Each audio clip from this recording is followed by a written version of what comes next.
The last time Neeman Zelik saw home was in 1986. He was 16, dressed in his only suit, waiting for a plane in Addis Ababa, Ethiopia, that would take him to the United States for high school. With a repressive communist regime running his country, he never returned.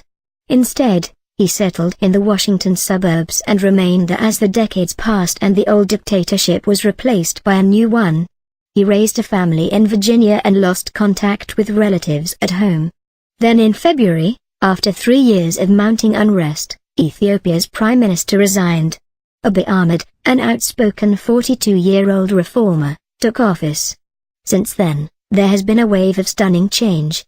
Abiy has lifted a long-standing state of emergency, ended a decades-old conflict with neighboring Eritrea and called for Ethiopia to transition into a multi-party democracy. For the many Ethiopians who fled the country during the long years of autocracy, the reforms have revived a dream they once thought impossible, going home. It was particularly unlikely for people like Zelik, a leader in a resistance movement who agitated for change from abroad. In 2013, he was branded a terrorist by Ethiopia's ruling party and sentenced in absentia to 18 years in prison. He decided that even calling his mother was too dangerous for her. They haven't spoken in 6 years. But now Zelik is dreaming.